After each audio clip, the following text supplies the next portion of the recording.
Most people think the only way to win is to be the strongest, the fastest, or the most talented. If you're not gifted, you're left behind. That's how society makes us feel, that only the top 1% matter. But then there's Aoki from Hajime no Ippo, a boxer who, on paper, is nothing but average. He really shouldn't have ever made it this far, or even accumulated the wins he has. And when you compare him to the monsters that surround him, Ippo with his insane raw power, Takamura a genius in multiple weight classes, Miyata a prodigy with surgical precision, Aoki is a joke, the least impressive member of his own gym. Comedic relief. People laugh at him more than they respect him. But Aoki does something most of us don't. Instead of quitting, instead of accepting the idea that he'll always be average, he chooses to embrace being different. He invents his own move, the frog punch. Now, if you've seen it, you know it looks ridiculous. It's unorthodox, awkward, and even silly. The crowd laughs, his opponents underestimate him, and yet when it lands, it works. Because it's his. No one else can do it. That's the essence of Aoki. He doesn't win by being the strongest. He wins by being different. And that's something I've always connected with. Because the truth is, I've never been the most athletic. I've never been the most skilled. I've never been the smartest person in the room. But I've always had this drive to stand out. I've always hated the normal way of doing things. And honestly, it didn't even work for me most of the time. In sports, I had these weird forms and awkward styles. Coaches would tell me I was doing it wrong. Teammates would laugh. But sometimes it actually worked.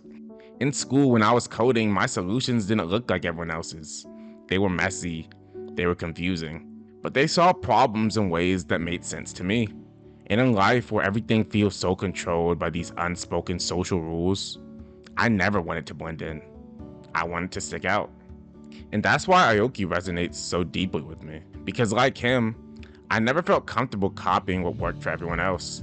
I've always had to carve out my own way, even if it wasn't clean, even if it wasn't efficient, even if people thought it was stupid. Think about the first time Aoki ever used a frog punch. The crowd laughed, his opponent thought it was a joke, and even his own corner wasn't sure what he was doing. But then it landed, and that stupid laughter didn't matter, because the thing everyone thought was stupid turned into his weapon. That's the beauty of being different. Predictability is weakness. If you always fight like everyone else, you'll always lose to someone stronger. But when you embrace your quirks, when you weaponize the things that make you unique, no one can prepare for you. And that's not just boxing, that's life. Society glorifies talent. Social media glorifies winners. Everywhere we look, we're reminded that only the strongest, smartest, and the most gifted matter. But that's not true. The majority of us aren't prodigies. We're not Takamura. We're not Ippo. We're Aoki. And that's okay. Because being different is its own kind of strength. It's not about being number one. It's about being unforgettable. Aoki may never hold the belts that Ippo or Takamura fought for, but people will always remember him. They'll remember the frog punch. They'll remember the way he made them laugh, the way he fought his own way, and the way he refused to quit. And maybe that's the real lesson. You can live your whole life chasing someone else's path and still fail, or you can succeed by being yourself. Different is risky. Different gets mocked. Different is scary, but different is what makes people remember. You don't need to be the best to matter. You don't need to fit the mold to make a difference. All you need is the courage to fight your own way. That's the philosophy of the frog punch. And maybe that's the philosophy we all need.